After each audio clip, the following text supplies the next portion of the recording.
All jokes aside, I hate when coaches do this. See, like, let your player get busy. Let him get down in his bag. Like, let him get comfortable. You ain't even see, drop them off. He almost lost his shoe. This is why it's hard for players to excel in certain offense, bruh.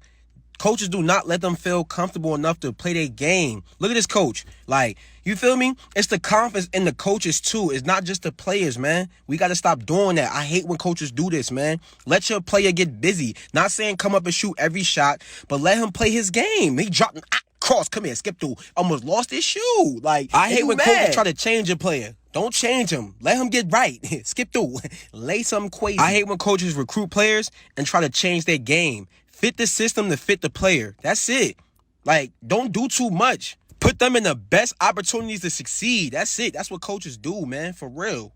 All this, like, that got to stop, man. It really got to stop, man. It be killing confidence. What's up, Instagram, YouTube, everybody watching this, listening to this. Three hosts of the Run the Tibby podcast. Just watched a Filayyyy video. Tibbs, what's your take on that? First of all, I think that's an incredible point that Jesse hit on. An incredible point. I think coaches, myself included, need to do a lot better job of instilling the freedom for guys to play and confidence. But what I think, and my take on the whole thing is that I thought it was the worst clip to show for that. And I say it's great because you have the coach in the background throwing his hands up. He takes one dribble, ends up baking dude crazy, wide open layup. So it's like, why would you even throw your hands up? But me as a coach and listening to what Jesse said and it hitting home with a lot of players and hitting home with me as a coach. And I went and took a deep dive into myself. And what it comes down to is the messaging between coaches and players of what coaches want you to be able to do. And why I say it's the worst clip is because Jared Butler, who is the goods for Baylor and their best player, is the definition of freedom. Like, he has the most freedom on Baylor. So I think that was like a poor example when looking into it, because he's allowed to do those things and basically do whatever he wants. He has a wide variety of things in his game. But from a coach's standpoint, I wanted to look at why the coach would do that. What was the context of it? And looking into it, that game, they won the game. They play Iowa State. He's a 16-point per game scorer. That game, he was 7 for 16 from the field. He was 4 for 9 from twos, with one of those shots being that layup that he made, and 3 for 7 from three. Just watching that game, because I've never really seen him play a whole game, just watching the shots that he took, for me, it looked like he was a pretty good shooter. And he is. He's 38% from three on 7 attempts. That's a good shooter. That's something that translates. And then just thinking about the clip and why the coach would throw his hands as he takes one dribble, what I seen as a coach was somebody who's a pretty good shooter who caught the ball and had a catch and shoot opportunity immediately. And I'm sure that's something that the coaches try to hammer to him, like, yo, you open, let that go. You shoot 38% on a lot of attempts. It's a good shot. And what I think Jared Butler seen was, yo, this dude can't guard me. So I'm not shooting this. And I'm going right to the cup. And I'm getting this easy layup. He probably doesn't get a lot of opportunities because a lot of defenses are loaded up to him. He probably doesn't get a lot of opportunities to have a mismatch. And then looking further into his game, his offensive numbers are great, but he is the worst at isolation. He gets 0.6 points per possession. And to compare it to the other things he does, he's an incredible pick and roll ball handler. Last year's in the top 9% of the entire NCAA at almost 1 point per possession, 0.99. He's incredible on a lot of possessions.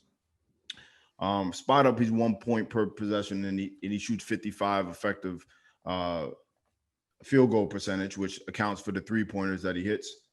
And off of screens, he's 1.068. So they get him on a lot of curls. They get him on a lot of fades. They run a lot of different stuff for him. He has a lot of stuff in his bag. Sidestep, step back. He's got the yo-yo, as we've seen in that. He's got a lot of stuff. But he is somebody who's clearly trying to be an NBA basketball player. And when he gets to the NBA immediately, he is not going to be the featured player like he is in Baylor. So I'm sure there are some conversations about him putting stuff on film that look good for that next level. And catching and shooting, obviously, as we know with basketball and NBA, space is premium. He's 6'3", he's got length. His defensive profile looks amazing. You know, he's athletic, he's got lean frame, so I'm sure they're saying they can put some weight on. And he's obviously shown the propensity to score.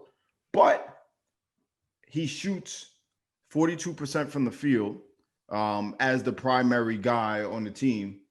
So, and a lot of the knocks on him, if you watch him in isolations, you watch him, he doesn't get fouled a lot and he doesn't make a lot of shots around the rim. So putting all that together and just looking at the clip from the beginning, like, yeah, it's tough. And I've been there before. So I've definitely been there before and trying to find a balance with my players and my guys. And like, hey, this is what you do. Do this all the time. Let it go. Do this all the time. And no, I don't want you to do the things that you're not able to do right now. You need to continue to work on that. And to me, as a coach or as a person, it feels like common sense. Like, why would you want to do something that you're not that great at?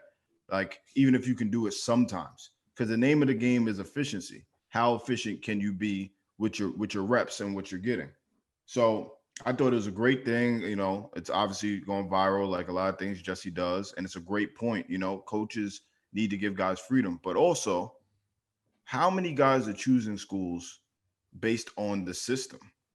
Because a lot of guys choose schools because it sounds good or because of the conference, the level, whatever the case may be, but they might not really fit into the game. They might not really fit into the system. Every coach has a system per se. Some you can clearly see when you watch them play basketball. Some, their system is give the ball to the best players and let them operate in space, or let everybody operate in space, whatever it may be. Coaches don't just make something up the day before a game. Like there is film that you can see. There are people that you can talk to see how a coach coaches. And then what I think comes from this is I think the biggest thing that players and mentors, high school coaches, anybody advising guys, is that I think the number one thing that is the most important with kids choosing a school basketball wise is your relationship with the head coach, because you know what you want out of your college experience. And if you can't walk into your head coach's office once a week, once a day, and just have a conversation, talk about the game, talk about your game, talk about your progressions. If you're not comfortable enough or you don't have the relationship to talk to your coach, then you're in the wrong program, in my opinion. And you're going to have that miscommunication about what you're supposed to do. You know, if you're somebody who's a great isolation player and your head coach has never seen you play and the assistants have recruited you hard, and you've never had a real conversation with your head coach before you go and play for him, and then you get on campus and all of a sudden you're running Princeton offense, you're going to be highly confused as to when you're going to start getting the tweens going. But I think that's just important. I think a lot of guys don't do that. I think more players should do that. And on the other end, myself included, as myself especially, think coaches need to make sure we're continuing to develop players, and messaging. The messaging has to be the best. Sometimes it's going to be harsh depending on your style, but the messaging has to be the best, because I think kids want to know why. And I think they don't always think about efficiency. They think about, well, I can hit that tough shot. And I think the biggest thing for me to measure a great basketball player, especially when recruiting and going into high school, how do you know this is going to translate? Well, you don't really know. But one thing I look at is how easy are most of their shots?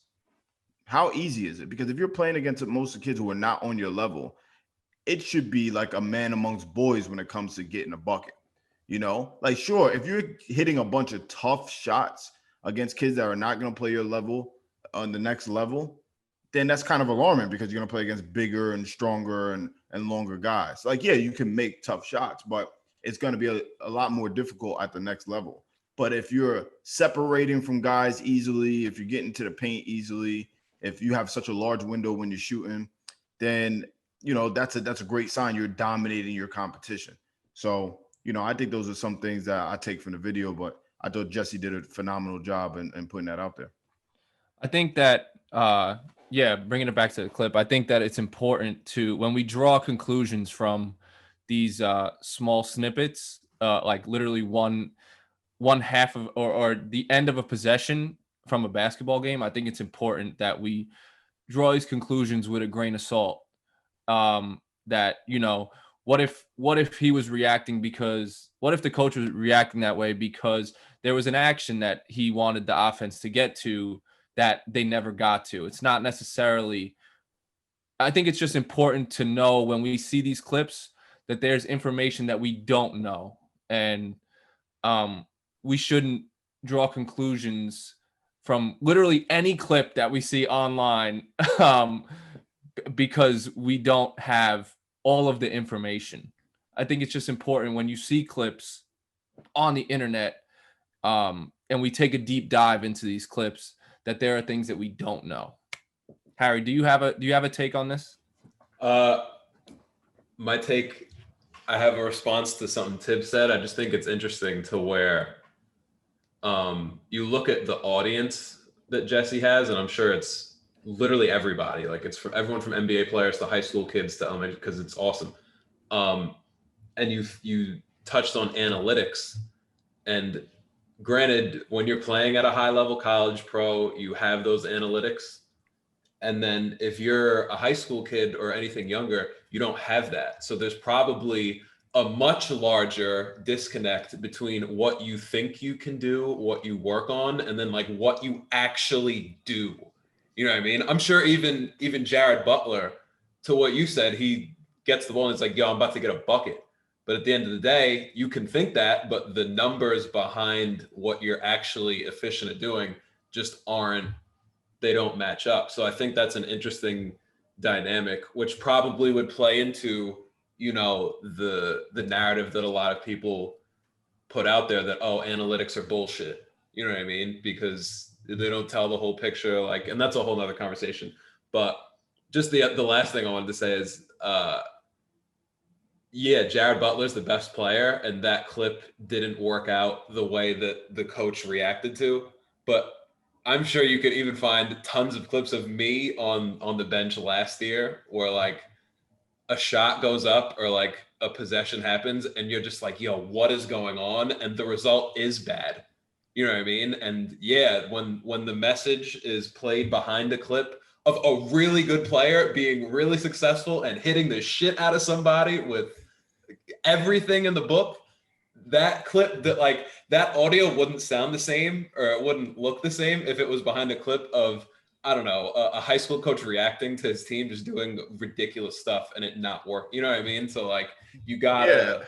I think what it does is it opens up a conversation, or it should open up a conversation about, I think first and foremost as a coach, we need to be better. I need to be better at making sure our kids have clear minds.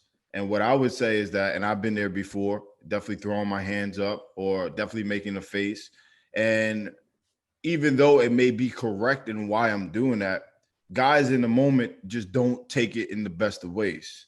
So there has to be another way that I'm messaging that. And I think that's the challenge as coaches. When you're working with guys is when you're disappointed in something, trying to find a way to immediately convey that, but conveying it in a way that, you know, this individual person is going to receive the message, you know? Like my dad always says, like, I'm not yelling at you, I'm yelling to you, because he coaches very loud and he actually never yells at anybody, at least anymore. But the messaging on our part has to be better. And like Jared Butler's the goods, he's the super goods. You know, he declared for the draft, he ended up coming back. But when I'm just looking at it and I watched a bunch of his clips to get a feel for his game, because I didn't want to talk about it just in the clip, is like, man, if I'm looking at Jared Butler now, if I'm an NBA front office and I'm looking at this guy and I see his 3-and-D potential that clearly jumps out of the page, at the very least, we talk about roles, but he also has potential to develop into a shot creator because he has those things. But the biggest thing for him, I think, maybe he thinks, and I'm just saying maybe because I have no clue, he may think like, hey, if I can show I can do all these things and create shots, my stock is going to go higher, or I can really do these things to let me get busy. And I would just turn and say, man, we won the game, but you were 7 for 16. How can you be 8 for 16? Because that's a huge difference. How can you be 9 for 15? You know, maybe it's taking one less shot that didn't make sense. Maybe it's taking one more shot that makes sense, that you're really good at. And over time, the numbers don't lie. And NBA staff and personnel goes all the way back to however far they can go to see those things. And you're constantly putting things on tape and on film. And I'm sure his coaching staff, one, for their team because they're really good, but two, also for himself, like, hey, man, these are the things that people are going to bring up, and these are the knocks on you because you don't get to the free throw line that much, and you aren't that efficient on isolations, but you're super efficient at just catching and shooting the ball. So when you're open, you should let that go all the time, especially as somebody who sees a bunch of loaded defenses when he starts dribbling the ball. So, but Jared Butler is the goods. Jesse's videos was super dope and has pushed me to continue to look at the messaging of things and looking at myself. So I appreciate Jesse for that. And he had a bunch of guys. He had a bunch of NBA players on there commenting things. Because I think in hindsight, they probably say, I went to this school, but why did I go there? They didn't fit my game. And hopefully for this next generation of kids, they start to develop a relationship with head coaches as they're getting recruited. And they also really, really look into the way that they play and if a coach has coached a player like them.